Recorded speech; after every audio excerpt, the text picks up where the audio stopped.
వచ్చే వారం మన ప్రధాని మోదీ మాల్దీవ్స్కి వెళ్తూ ఉన్నారు. గతంలో మాల్దీవ్స్ ఇండియా అవుట్ అంటూ మాట్లాడింది. ఆ తర్వాత మనం లక్షద్వీప్ని డెవలప్ చేసుకుంటా అంటూ మాట్లాడాం.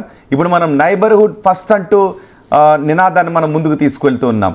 అక్కడ మాల్దీవుల 60వ స్వతంత్ర దినోత్సవానికి మోదీ అక్కడికి వెళ్తున్న నేపథ్యంలో ఇది ఎటువంటి పరిణామాలకు దారితీసే అవకాశం ఉంటుందని దానిపైన మనం చర్చించబోతున్నాం. నాగేశ్వర్ గారు, గతంలో మాల్దీవ్స్ అంది ఇండియా అవుట్ అనే నినాదాన్ని తీసుకుంది. మనం లక్షద్వీప్ని డెవలప్ చేయడానికి పిలుపునిచ్చాం. ఎవరు కూడా ఇండియన్స్ నుంచి టూరిస్టులు అక్కడికి వెళ్ళొద్దన్నాం. ఇప్పుడు మళ్ళీ నైబర్హుడ్ ఫస్ట్ అనే నినాదాన్ని తీసుకుంటున్నాం. వాళ్ళు కూడా మన ప్రధాని పిలిచారు. ఇది దేనికి సంకేతంగా చూడొచ్చు? మీ ప్రశ్నలో 2 కరెక్షన్స్. అంటే నైబర్హుడ్ ఫస్ట్ అని ఇప్పుడే అనలే, 2014లోనే అన్నాం. అందుకే మీకు నరేంద్ర మోడీ ప్రమాణ స్వీకారం చేస్తానికి ఇంక్లూడింగ్ పాకిస్తాన్ ప్రధాని నవాజ్ షరీఫ్తో పాటు సౌత్ ఏషియన్ కంట్రీస్ అందరినీ పిలిచాం. సో తర్వాత జరిగిన పరిణామాల్లో మనకు వ్యతిరేక పవనాలు పెరిగాయి మన ఇరుగు పొరుగు దేశాల్లో. కానీ నైబర్హుడ్ ఫస్ట్ అనేది 2014లో మొదలైంది. రెండవది, గతంలో మాల్దీవుల్లో ఇండియా అవుట్ అన్న క్యాంపెయిన్ మీరు అన్నది నిజమే. కానీ గతం అంటే ఇప్పుడు అధికారంలో ఉన్న మహమ్మద్ మొయిజు ఆయన ఇండియా అవుట్ అనే క్యాంపెయిన్ నడిపి అధికారంలోకి వచ్చాడు. కానీ మహమ్మద్ మొయిజు కన్నా ముందున్నటువంటి ప్రభుత్వం ఇండియా అనుకూల ప్రభుత్వం. సో ఎలాగైతే బంగ్లాదేశ్లో ఇప్పుడు మహమ్మద్ యూనస్ నాయకత్వం ఉన్న ప్రభుత్వమేమో ఇండియాకు వ్యతిరేకం, అంతకుముందున్న షేక్ హసీనా ప్రభుత్వం ఇండియాకు అనుకూలం. కరెక్ట్. సో అందువల్ల గతంలో అన్నదానికి గతమంతా మాల్దీవుల్లో భారత వ్యతిరేకత ఏం లేదు. గతంలో డిఫరెంట్ ఫేజెస్ ఉన్నాయి.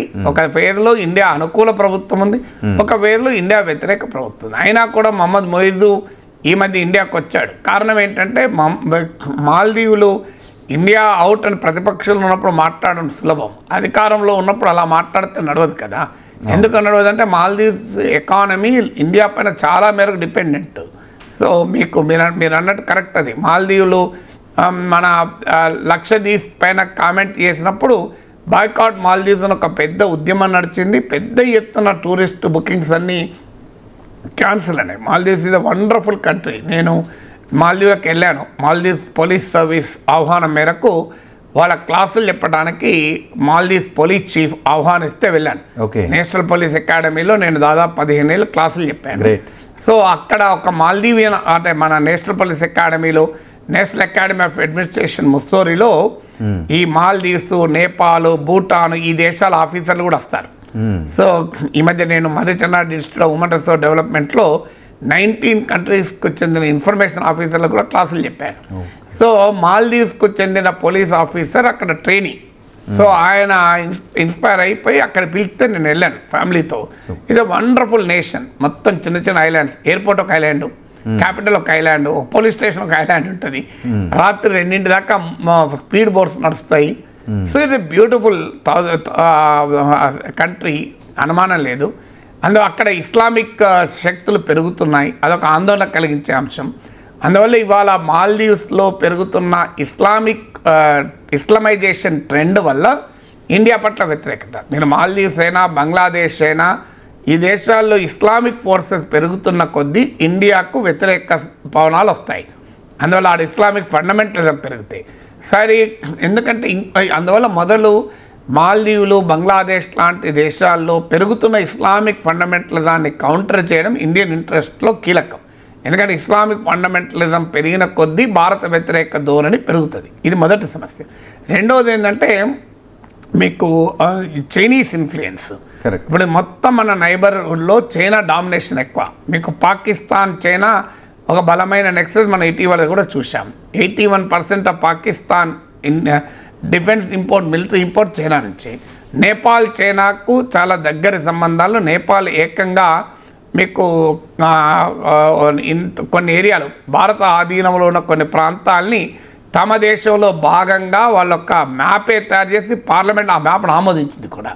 మీకు ఇక బంగ్లాదేశ్లో మనం ఆల్రెడీ చూస్తున్నాం. షేక్ హసీనా ప్రభుత్వం పతనం తర్వాత భారత వ్యతిరేక శక్తులు అక్కడ రాజ్యం వెళ్తున్నాయి. శ్రీలంకలో China deep into Chinese Sri Lankan ఎకానమీలోకి పెనట్రేట్ అయింది. సో అందువల్ల ఈ మొత్తం మన చుట్టూ ఉన్నటువంటి దేశాల్లో మీకు ఒక్క ఉదాహరణ చెప్తాను. ఆపరేషన్ సింధూర్ తర్వాత భారతదేశ ప్రభుత్వం ఒక ఇనిషియేటివ్ తీసుకొని మల్టీ పార్టీ డెలిగేషన్, అంటే ప్రతిపక్ష పార్టీలతో కూడా కలుపుకొని మన ఎంపీలను ప్రపంచం అంతా పంపించాం. మీకు విచిత్రం తెలుసా, మన పక్కన నైబరింగ్ కంట్రీస్ దేనికి పంపలే. ప్రపంచం అంతా మనం అమెరికాకు పంపినాం, ఆఫ్రికాకు పంపినాం, అందరికి పంపినా కానీ మన పక్కన దేశాలు శ్రీలంకకు పంపలే, మా మిగతా దేశాలకు పంపలే. ఎందుకంటే అలా ఉన్నాయి ఇక్కడ పరిస్థితులు. అందువల్ల ఈ చైనీస్ ఫుట్ ప్రింట్ పెరుగుతున్నది కనుక దాన్ని తగ్గించడం కూడా కీలకం. ఇటీవల 2014లో 2015 సార్క్ కాన్ఫరెన్స్ ఉండే, అప్పటికి అప్పటి నుంచి ఇంతవరకు జరగలే. అప్పుడు టెర్రరిస్ట్ అటాక్స్ వల్ల ఇండియా పాక్ రిలేషన్ వల్ల సార్క్ దెబ్బతిన్నది. ఇటీవల చైనా బంగ్లాదేశ్ పాకిస్తాన్ అని ఒక ట్రైలేటరల్ ఇనిషియేటివ్ మొదలుపెట్టింది.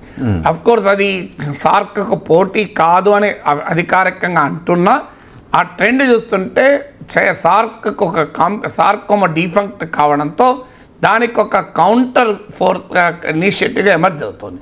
సో ఇది డిప్లొమాటిక్గా మనకు వ్యతిరేక కరెంట్స్ ఉన్న నేపథ్యంలో మాల్దీవ్స్ వెళ్ళడం అనేది చాలా కీలకం. అంటే మనకు అక్కడ ఇస్లామిక్ ఫండమెంటలిస్ట్ ఫోర్సెస్ను కౌంటర్ చేయాలన్నా, యాంటీ ఇండియన్ సెంటిమెంట్ను ఎదుర్కోవాలన్నా, ఎందుకంటే వ్యూహాత్మకంగా స్ట్రాటజిక్గా మన చాలా కీలకమైనటువంటి కంట్రీ కనుక, అలాగే చైనీస్ ఫుట్ ప్రింట్ను కౌంటర్ చేయాలన్నా, నైబర్హుడ్ డిప్లొమసీలో 2014 తర్వాత వచ్చిన రివర్సల్స్ను కాస్త సరిచేయాలన్నా కూడా మాల్దీవ్స్ మోడీ వెళ్ళడం అప్రిషియబుల్.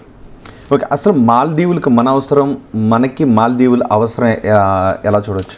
ప్రపంచంలో అన్ని దేశాలు ఇంటర్డిపెండెంట్, అందులో మాల్దీవ్స్ ఒక చిన్న దేశం, ఇండియా చాలా పెద్ద దేశం, అందులో మాల్దీవ్స్కి ఇండియా అనివార్యంగా అవసరం. మనకు కూడా మన నైబర్హుడ్లో స్ట్రాటజిక్ ఇంపార్టెన్స్ ఉంటుంది.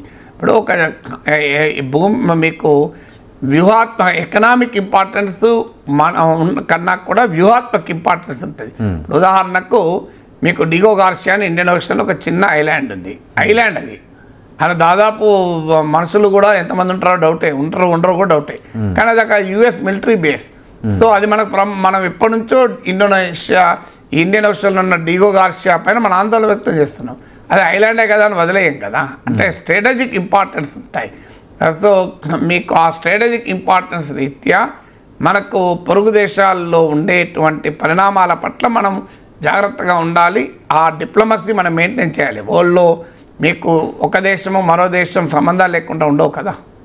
అవును, ఇప్పటికీ నిజానికి మాల్దీవ్స్కి చైనా ఎక్కువగా రుణాలు ఇస్తుంది. మనం కూడా ఫ్రీ ఎయిడ్ చాలా సందర్భాల్లో, వ్యాక్సిన్స్ దగ్గర నుంచి చాలా సందర్భాల్లో రుణాలను కూడా రుణ రూపంలో కాకుండా ఫ్రీగా ఇచ్చిన సందర్భాలు ఉన్నాయి. సో ఇప్పుడు మళ్ళీ ఈ రెండు దేశాల మధ్య స్నేహబంధం బలపడుతూ ఉండటంతో చైనా ఆధిపత్యం మాల్దీవుల నుంచి తగ్గే అవకాశం ఉంటుందా? అంటే ఇది ప్రపంచం ఎలా ఉంటుందంటే డిప్లొమసీలో మల్టీ అలైన్మెంట్ అంటారు. ఇప్పుడు ఉదాహరణకు పాకిస్తాన్ ఉంది, అమెరికాతో సంబంధాలు ఉన్నాయి, చైనాతో సంబంధాలు ఉన్నాయి. అమెరికాకు చైనాకు పడదు కదా, ఇప్పుడు ఇండియాకు చైనాకు పడదు కదా.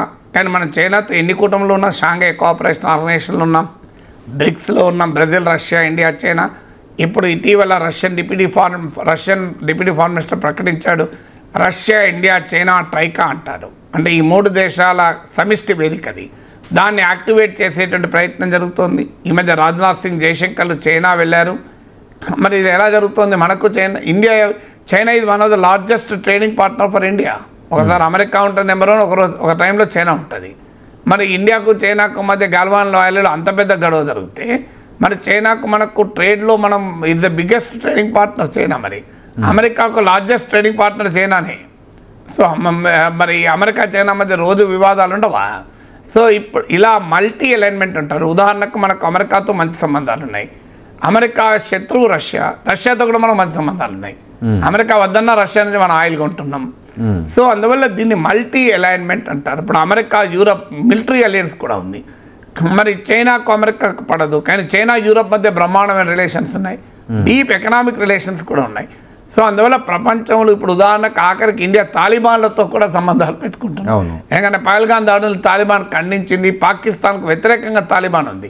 అందువల్ల రాజకీయాల్లో ఎలా గ్లోబల్ డిప్లొమసీలో యూనిలేటరల్ లీనియర్ వేలో ఉండవు, మల్టిపుల్ లేయర్స్లో ఉంటుంది, మల్టీలేటరల్గా ఉంటుంది. సో మల్టీ డైమెన్షనల్గా ఉంటుంది. అందువల్ల ఒక దేశము మరో దేశముతో సంబంధాలు ఇంకో దేశంతో సంబంధాలకు వ్యతిరేకంగా ఉండాలని ఏం లేదు. ఇప్పుడు ఉదాహరణకు ఈవెన్ ప్రైమ్ మినిస్టర్ చైనాకు కూడా వెళ్తారంటున్నారు ఈ ఇయర్లో. సో మరి చైనాకు ఇండియాకు రిలేషన్ సరిగా ఉన్నాయా? సో పాకిస్తాన్కి ఇంపోర్ట్ చేసుకొని వెపన్స్లో 81% చైనా నుంచి వస్తున్నాయి కదా. మరి అయినా కూడా మనం చైనాకి ఎందుకు వెళ్తున్నాడు Modi? That is diplomacy. Diplomacy యొక్క గొప్పతనమే అది. డిప్లొమసీ యొక్క గొప్పతనం ఏంటంటే నేషనల్ ఇంట్రెస్ట్ల కొరకు చాలా అలైన్మెంట్స్ ఉంటాయి. ఒకటే అలైన్మెంట్ ఉండదు. ఇది పాత కోల్డ్ వార్ పీరియడ్ కూడా కాదు. అమెరికా సోవియట్ యూనియన్గా ప్రపంచం చీలినప్పుడు అమెరికాతో ఉండాలా, సోవియట్ యూనియన్తో ఉండాలా అని. ఇది ఎంతెందుకు మీకు మీరు కమ్యూనిటీలో ఉన్నారు, కాలనీలో, గెటెడ్ కమ్యూనిటీలో, అపార్ట్మెంట్లో, ఎవరికో పడదు, కానీ ఆ ఇద్దరితో మీకు సంబంధాలు ఉండొచ్చు కదా. ఇద్దరికి పడకపోయినా కూడా మీతో మీ వరకు జరుగుతుందో మంచి కూడా వచ్చు మీతో. అందువల్ల దేశాల రిలేషన్స్ కూడా అలాగే ఉంటాయి కదా.